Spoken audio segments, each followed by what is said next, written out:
When did you reverse racism? I was driving out of my gated community when this lady jumped off the curb right in front of my car. She was screaming and waving her arms like she was directing airplane traffic. I slammed my brakes and coffee went everywhere. She rushed to my window demanding to know if I lived there. Her face was red and spit flew as she yelled about watching me drive through her neighborhood. Her husband jogged over looking mortified in his cargo shorts and polo shirt. "Karen, please," he said, grabbing her elbow. "This is our neighbor from the blue house." She shook him off and demanded my driver's license like she was neighborhood security. Her pom-pom slippers made her authority act even more ridiculous. Instead of getting mad, I just started laughing. "You know what? Come over for drinks this afternoon. Let's get to know each other better as neighbors." The husband's jaw dropped. That's very kind of you." Karen kept sputtering about documentation while her husband dragged her away apologizing. I drove home sticky with coffee but oddly amused by the whole thing. 4 hours later, I walked to their house carrying red and white wine. Mitchell answered, looking shocked I actually came. Behind him, Karen shrieked, "Absolutely not," from their living room. Mitchell's face went crimson as he stood in the doorway doing that awkward shuffle. "I'm so sorry. She's not feeling social, but maybe I could stop by your place in an hour?" I shrugged and walked home. Sure enough, an hour later, Mitchell knocked carrying a six-pack. We sat on my porch and he practically collapsed into a chair. "I'm really sorry about this morning. Karen's been getting worse lately. She watches the neighborhood Facebook page like it's her job." We cracked open beers and talked.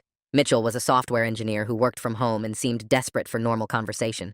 We discovered we both loved craft beer and hated the HOA rules. After his third beer, he admitted Karen had called the police on 3 other neighbors this month alone. "I keep telling her she's going to get us sued, but she thinks she's protecting property values," he said miserably. We ordered pizza and moved inside to watch the game. Mitchell relaxed for the first time all day. He kept thanking me for being understanding and not filing a complaint about the morning incident. "You know what's crazy?" Mitchell said during halftime. "In 23 years of marriage, this is the first time I've just hung out with a friend without asking permission." We were laughing about the HOA's latest ridiculous rule about grass height when Mitchell's phone started buzzing. He ignored it. Then it rang, and rang, and rang. "Maybe you should answer," I suggested. Mitchell shook his head. "She's probably calling to demand I come home. For once, I'm going to enjoy my evening." His phone finally stopped. We high-fived and opened another beer. The third quarter had just started when I noticed something odd. A car had driven past my house 3 times, then another. They were moving slowly like they were looking for addresses. "Hey, Mitchell, does Karen know my exact house number?" "No. Why?" That's when we heard the sirens. Not just 1 or 2, but what sounded like every cop car in the county. The noise got louder and louder until red and blue lights were flashing through every window. I peeked through the blinds and my blood went cold. Multiple police cars had surrounded my house. Officers were taking positions behind their vehicles with weapons drawn. More cars kept arriving. I could see officers moving through my backyard. They had the whole property surrounded. "Oh my God," Mitchell whispered, looking through another window. "What did she tell them?" In my driveway, I could see Karen talking animatedly to what looked like a police captain. She was gesturing wildly at my house, and I could see her mouth forming words that looked like dangerous and hostage. Even from here, her pom-pom slippers looked ridiculous against the severity of what was happening. A megaphone crackled to life. "This is the police. We have the house completely surrounded. We know you're in there." Mitchell and I looked at each other in terror. Whatever Karen had told them, it was clearly more than just, "My husband is watching football." The tactical positions the officers were taking suggested they thought something serious was happening inside. "Should I go out there?" Mitchell asked, his face pale. "Wait," I said. "Let me think. If she told them you're in danger and you walk out fine, they'll know she lied. But if they think I'm dangerous..." The megaphone crackled again. "You have 30 seconds to respond before we escalate. Release the hostage immediately." Hostage. She'd told them Mitchell was a hostage. My hands started shaking as I realized how bad this could get. One wrong move and this could end with me dead on my own living room floor. Mitchell reached for the door handle, but I grabbed his arm. Outside, I could hear more sirens approaching. Whatever happened next would happen fast. Through the window, I saw an officer with SWAT gear arriving on scene. The megaphone counted down. 20 seconds. My heart was pounding so hard I could barely breathe. Mitchell looked at me with panic in his eyes as we both realized Karen might have finally gone too far. 10 seconds. The countdown hit 0, and I grabbed Mitchell's arm hard, yanking us both down behind my couch, just as the megaphone voice boomed that they were coming in. The front door exploded inward with a crack that made my ears ring, wood splintering everywhere as officers poured through like water breaking a dam. Red laser dots swept across my walls and ceiling while boots thundered on my hardwood floors, more officers streaming in through what used to be my doorframe. They were screaming commands all at once, telling us to show our hands, get on the ground, don't move, all of it mixing into this wall of noise that made thinking impossible. Mitchell and I hit the floor face first, arms stretched out wide while rifle barrels pointed at us from every direction. My cheek pressed against the cold wood, and I could see dust bunnies under my entertainment center that I'd missed while cleaning. Such a stupid thing to notice while cops had guns on me. More boots kept coming, officers calling out clear as they swept through my kitchen, my hallway, checking every closet and room like they expected to find bodies or bombs. Someone's knee pressed into my back while hands patted me down for weapons, pulling my phone and wallet from my pockets before zip-tying my wrists behind me so tight the plastic bit into my skin. Mitchell grunted next to me as they did the same to him, both of us lying there like criminals while my house got torn apart by what looked like half the police force.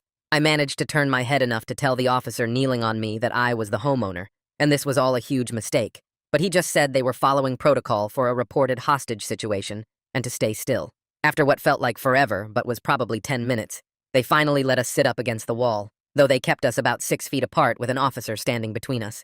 The lead officer grabbed his radio and reported the scene was secure with 2 males in custody and no weapons found, which made me want to laugh because the most dangerous thing in my house was probably the expired milk in my fridge. Through my living room window, I could see Karen out in my driveway talking to someone who looked like the police captain, her arms waving around like she was conducting an orchestra while those stupid pom-pom slippers bounced with every gesture. Even from inside, I could see her mouth forming words, and it looked like she kept saying dangerous and threatened over and over while pointing at my house. A woman in plain clothes ducked through my broken doorframe and introduced herself as a crisis negotiator, crouching down in front of me with this careful expression like I might snap at any moment. She started asking me gentle questions about what happened tonight. So I explained about the morning incident with Karen jumping in front of my car, how I'd invited them for drinks to smooth things over, and how Mitchell had come by to watch the game instead. Across the room, I could hear Mitchell telling another officer his version, his voice shaking as he explained that his wife had been calling the police on neighbors a lot lately, 3 times just this month, and the officer taking notes looked more and more doubtful with every word. The negotiator asked to see my phone to verify our timeline, so the officer who'd taken it handed it over, and she scrolled through my texts with Mitchell about watching the game, then walked over to check that my TV was actually on the sports channel we'd claimed. She took photos of the pizza box on my coffee table and the beer bottles lined up on the side table, documenting everything while more officers tramped through my house taking pictures and notes. After about an hour of this, 2 officers brought Karen inside to give her statement, but they took her straight to my dining room while moving Mitchell and me to separate bedrooms, so we couldn't hear each other or her. I sat on my bed with my wrists still zip-tied, watching through my bedroom window as more police cars kept arriving like this was the crime of the century instead of a crazy neighbor making stuff up. The officer guarding me kept checking his watch and shaking his head, and I heard him mutter something about overtime and false reports when his radio crackled with updates. Through my closed door, I could hear muffled voices, Karen's high-pitched tone cutting through even when I couldn't make out the words, then long silences, then more talking. Finally, the police captain himself came into my room carrying a tablet, and he pulled up security footage from the neighborhood gate that showed Mitchell walking up my driveway at exactly the time we'd said, carrying his 6-pack and looking relaxed, not like someone being held against his will. The timestamp on the footage matched our story perfectly, showing Mitchell had been here for hours before Karen called claiming he was in danger. The captain's face got harder with every frame he reviewed, and he called someone on his radio to bring the woman who'd made the report to the living room immediately. 2 officers walked Karen into my living room, and she was still talking nonstop about how she'd seen suspicious activity and knew something bad was happening. The captain stood there with his arms crossed while Karen kept pointing at me and saying she'd been watching my house for months because she knew I was up to no good. Mitchell came out of the other bedroom with his guard, and his face went white when he saw his wife standing there in her pom-pom slippers, still trying to convince everyone she was right. An officer near the captain leaned over and told him they'd searched the whole house and found nothing. No weapons, no drugs, no evidence of any crime at all. The captain's jaw got tight, and he stared at Karen, who was still rambling about how she'd heard screaming and knew Mitchell was in danger. She kept insisting she'd done the right thing and that they should be thanking her for being vigilant about neighborhood safety. The negotiator pulled the captain aside, and they had a quick conversation while looking at their notes and shaking their heads. Mitchell stood there rubbing his wrists where the zip ties had been, and I could see red marks all around them from how tight they'd been. My living room was completely wrecked with couch cushions thrown everywhere, books scattered on the floor, and my TV stand pulled away from the wall where they'd checked behind it. Picture frames were face down on the coffee table, and my kitchen drawers were all open from their search. The captain walked back over and told us they were removing the restraints, but we couldn't leave while they finished their investigation. An officer cut the zip ties off my wrists, and the blood rushed back into my hands, making them tingle and burn. My wrists were raw and had deep red lines where the plastic had cut into my skin for the past 2 hours. The negotiator came back after talking to Karen in another room for 20 minutes and told us Karen had admitted she might have exaggerated some details because she was worried about her husband's safety. She explained that Karen claimed she heard screaming from my house, which the officers figured was probably just us cheering during the game. Karen also said she saw Mitchell looking distressed through the window, which was probably him getting excited about a touchdown or something. The negotiator kept apologizing and saying they had to take every report seriously, but it was becoming clear this was a false alarm. Mitchell started shaking when he heard what Karen had told them, and tears ran down his face. He kept saying he was sorry over and over, and that he couldn't believe she'd done this to us. The officers took photos of our wrists and documented the injuries from when they'd tackled us to the ground and zip-tied us. Mitchell had a bruise forming on his cheek from where his face hit the floor, and my shoulder was killing me from how they'd twisted my arm behind my back. More officers kept coming and going, filling out paperwork and taking statements from everyone, including the neighbors who'd come outside to watch. It was almost 2 in the morning when the captain finally said we were free to go, but would need to come to the station the next day for official statements. He personally apologized for the response and explained they had to treat every hostage report as real until proven otherwise. Mitchell asked if he could stay at my place because he couldn't face going home to Karen right now. We sat in my destroyed living room surrounded by the mess the police had made, and neither of us could sleep. My hands were still shaking, and every time I closed my eyes, I saw those rifles pointed at my face. Mitchell kept pacing around and apologizing and saying he should have answered his phone when Karen called earlier. We tried watching TV but couldn't focus on anything, and just sat there in silence most of the night. Around 5 in the morning, Mitchell finally passed out on the couch, and I dozed off in my chair. My phone started buzzing like crazy around 7, and when I checked it, the neighborhood Facebook group had completely exploded. Someone had posted a video of all the police cars and SWAT vehicles surrounding my house, and everyone was going nuts trying to figure out what happened. People were saying it was a drug bust, others thought it was terrorism-related, and one person claimed they heard it was a murder. The comments kept coming with everyone sharing what they supposedly saw or heard and making up wilder and wilder stories. Then Karen posted this vague message about how she was just trying to keep our neighborhood safe from dangerous individuals who might threaten our property values and way of life. She didn't mention any names, but it was obvious she was talking about me and trying to make herself look like some kind of hero. Mitchell woke up, and I showed him the post on his phone, and his face went from pale to bright red with anger. He started typing a response but then deleted it and threw his phone on the couch, saying it wasn't worth it.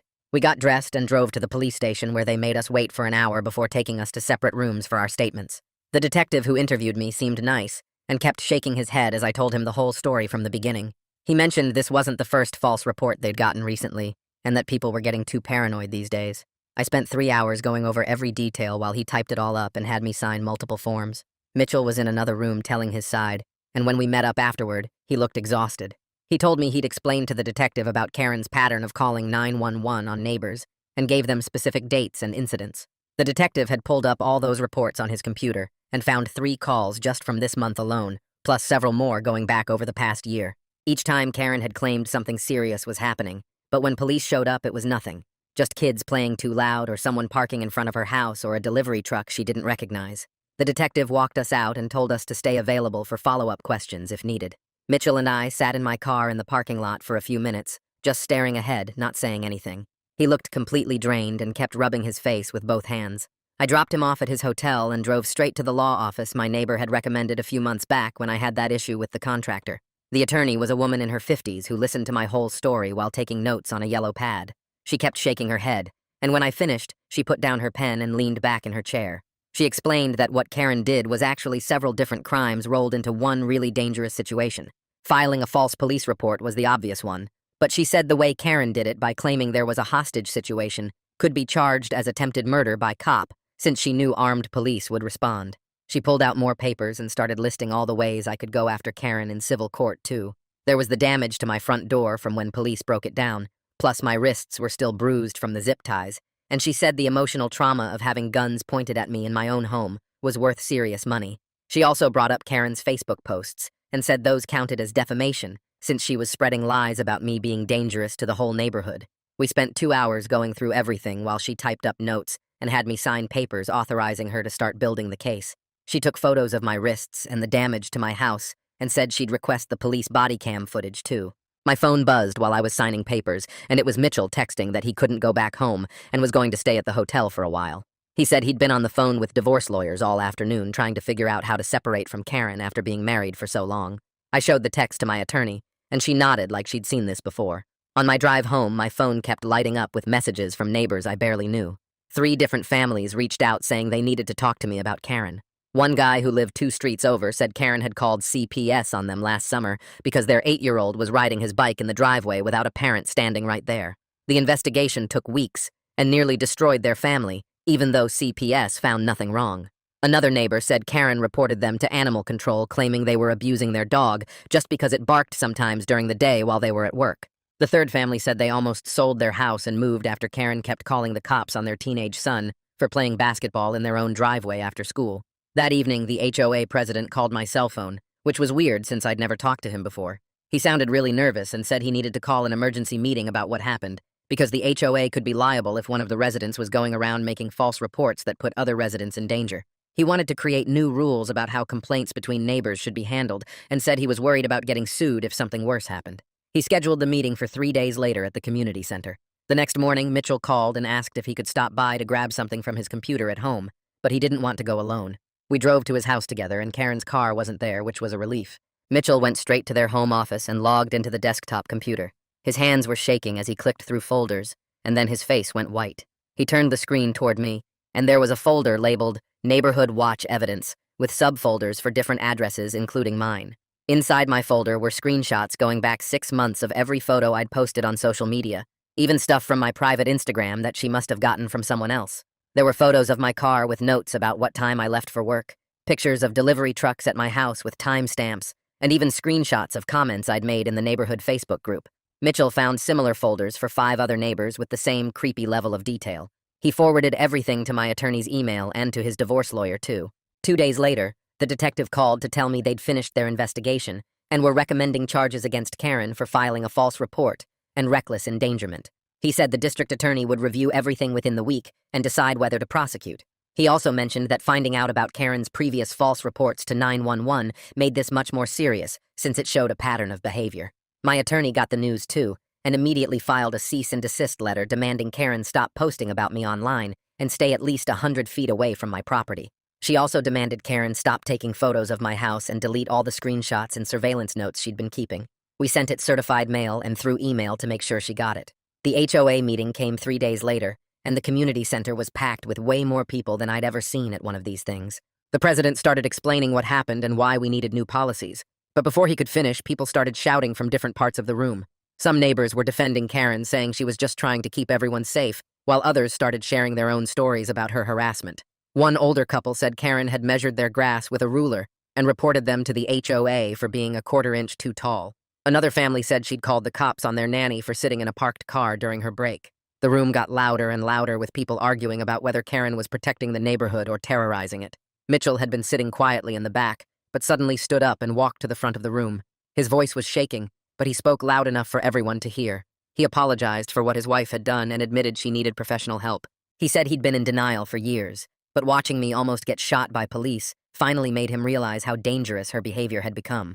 Karen must have been listening from outside, because she burst through the doors, screaming that we were all conspiring against her, and that she was the only one who cared about property values and keeping criminals out of the neighborhood. She pointed at different people, calling them lazy, irresponsible, and dangerous before the HOA president told her she needed to leave or he'd call security. She stormed out, yelling that we'd all regret this when the neighborhood went to hell without her watching over things. The HOA president called another meeting 2 weeks later, and this time the room was even more packed with people standing against the walls. He put up a PowerPoint about new safety rules and started reading from prepared notes about needing proof before making complaints about neighbors. People started voting by raising hands, and it passed 37-12, with most of Karen's supporters looking mad, but outnumbered. The president also announced the Facebook group couldn't be used for security alerts anymore unless someone had actual evidence like photos or police reports. Karen sat in the front row taking notes and shaking her head the whole time, while Mitchell sat way in the back looking at his phone. The next morning, I woke up to find 3 security cameras mounted on Karen's house, all pointing directly at my property and other neighbors' houses. She'd installed them overnight using some kind of telescoping poles that reached up to her roofline. I took photos and called the HOA president, who came over within an hour to look at them himself. He stood in my driveway shaking his head and said this violated at least 4 different privacy rules in our community guidelines. He walked straight to Karen's house, and I watched through my window as they argued on her porch for 20 minutes. She kept pointing at the cameras and then at various houses while he held up what looked like the HOA rulebook. Eventually he left, and she went inside, slamming her door so hard I heard it from my living room. 3 days later, the detective called to tell me the district attorney had reviewed everything and decided to move forward with criminal charges. He said they'd be arresting Karen within the next day or two for filing a false police report and misuse of emergency services. I asked if Mitchell knew, and he said they'd try to do it when he wasn't home to minimize the drama. The arrest happened the next afternoon while I was working from home, and Mitchell was at his office. 4 police cars pulled up to their house, and officers walked up to the door with papers in their hands. Karen answered wearing her bathrobe, and I could hear her screaming from inside my house, even with all the windows closed. They put her in handcuffs right there on her porch, while half the neighborhood watched from their driveways and windows. She kept yelling about her rights and demanding to call her lawyer as they walked her to the patrol car.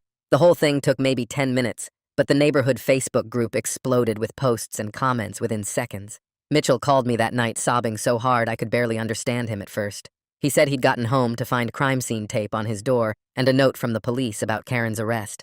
He kept saying he didn't know what to do because she was his wife, but she'd also almost gotten me killed with her lies.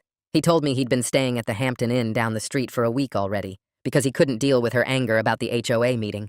His voice cracked when he admitted he was almost out of money and didn't know where he'd go next.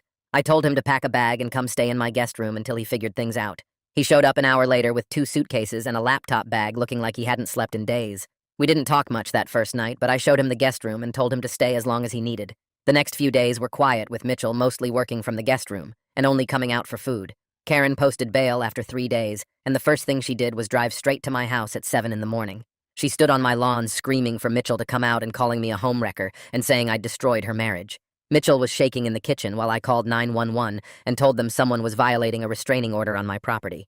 The dispatcher recognized my address and said units were already on the way because neighbors had called too. Karen kept pounding on my door until 3 police cars showed up and officers got out already looking tired of dealing with her. They arrested her right there on my porch while she screamed about being set up and how we were all conspiring against her. The same detective called me later to say the judge had revoked her bail after this second arrest and she'd be held until trial. He said judges don't like it when people violate restraining orders hours after posting bail because it shows they won't follow court orders. Mitchell cried again when I told him, but also looked relieved like a weight had been lifted off his shoulders. The local news picked up the story a week later, though they didn't use our real names or show our houses. They called it a cautionary tale about false 911 calls and interviewed the police chief about wasting resources. After the story aired, 3 more neighbors contacted me privately to share their own stories about Karen's harassment over the years. One family said she'd called animal control on their indoor cat, claiming it was a danger to the neighborhood. Another couple said she'd reported them to code enforcement 17 times for things like leaving their trash cans out an hour too long. Mitchell started seeing a therapist the week after the news story and came home from his first session looking shocked. He told me the therapist helped him realize Karen had been controlling every part of his life for decades. She'd picked his clothes, controlled their bank accounts, decided what he could watch on TV, and even monitored his work emails. He said he hadn't been allowed to have friends over since they bought the house 8 years ago. I started therapy too because I couldn't shake the image of all those guns pointed at me in my own living room. My therapist specialized in trauma from police encounters and said what I was feeling was totally normal for someone who'd been through that. I'd wake up at night thinking I heard sirens or jump when cars drove by too slowly. The fear that police might burst through my door again made it hard to relax even in my own home. 3 weeks later, we were sitting in a courtroom watching Karen's lawyer stand up and start talking about anxiety disorders. He pulled out medical records and waved them around saying Karen had been diagnosed years ago and that her fear of me was genuine because of her condition. The prosecutor stood up holding a thick folder and started reading dates and addresses from all the false reports Karen had filed over the past 5 years. She listed 17 different incidents where Karen had called police on neighbors for things like kids playing basketball or someone parking too close to her driveway. The judge looked annoyed as the prosecutor showed a pattern of Karen using 911 like her personal complaint line.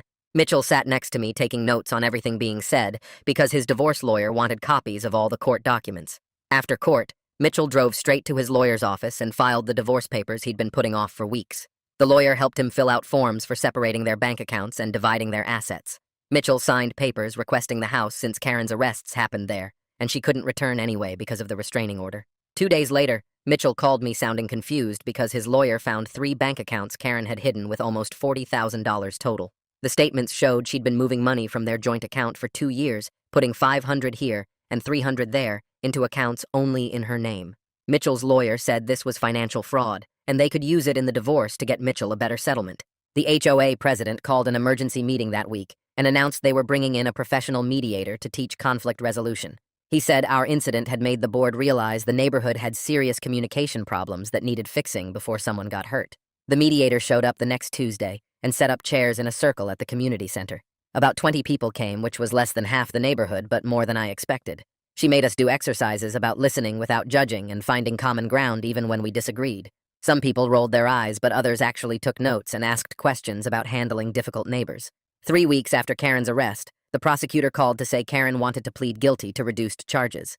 Instead of felony charges for the false report and endangerment, she'd plead to misdemeanor disturbing the peace and misuse of emergency services. The deal required Mitchell and me to agree since we were the victims, and Karen would get probation instead of jail time. The prosecutor said Karen would have to do community service and mandatory therapy twice a week for a year. I sat at my kitchen table staring at the plea agreement for hours, not sure what to do. Part of me wanted Karen to face real consequences for almost getting me killed, but another part just wanted this whole thing over. Mitchell came over and we talked about it over beers on my back porch since we both avoided my living room now. He said he wanted to agree to the deal because maybe therapy would actually help Karen understand what she'd done wrong. We both signed the papers the next day and faxed them to the prosecutor's office. At sentencing, the judge gave Karen 2 years probation and 200 hours of community service at a mental health facility. She also banned Karen from calling 911 except for real emergencies and said any violation would mean immediate jail time. Karen had to pay $5,000 in fines and court costs, plus reimburse the police department for the SWAT response. The judge made it clear that if Karen violated any part of the sentence, she'd serve the maximum jail time for the original charges. Meanwhile, the HOA hired an actual police officer to run a neighborhood watch training program. The officer used our incident as his main example, showing a PowerPoint with response times and costs from that night. He explained that false reports waste resources that could save lives and taught everyone the difference between suspicious and just different. Half the room kept looking at me during his presentation, but I just focused on taking notes about when to actually call police. Mitchell's divorce went through fast since Karen had violated the restraining order twice and committed financial fraud. The judge gave Mitchell the house and most of their assets, but Mitchell told me he couldn't stand living there anymore. He hired movers the next week and put the house on the market, saying every room reminded him of their fights. I finally called someone to fix my front door that the police had destroyed during the raid. The contractor had to replace the whole frame because the battering ram had cracked the wood beyond repair. While he worked, I ordered a security system with cameras covering every entrance to my house. The installation guy said he'd been getting lots of calls from our neighborhood lately and asked if something had happened. I just told him we'd had some break-ins and left it at that, not wanting to explain the whole story again. The security system had motion sensors and an alarm that would call my phone before alerting the monitoring company. Mitchell found a 1-bedroom apartment across town near his office and seemed happier every time I saw him. We started meeting at a sports bar downtown to watch games instead of at my house because neither of us felt comfortable there anymore. He bought new furniture and decorated his place how he wanted for the first time in decades. During one game, he told me he'd joined a hiking group and was planning a camping trip, something Karen had never let him do. He looked younger somehow without the stress of constantly managing Karen's moods and paranoia. 3 months into her court-ordered therapy, Karen started sending out these typed apology letters to everyone she'd harassed over the years. Mine showed up on a Tuesday morning with the official therapy center letterhead and everything. She wrote about recognizing her anxiety issues and taking responsibility for the SWAT incident, but it felt like her therapist had basically dictated the whole thing. Mitchell told me she'd sent similar letters to 12 other neighbors, including the family she'd called CPS on.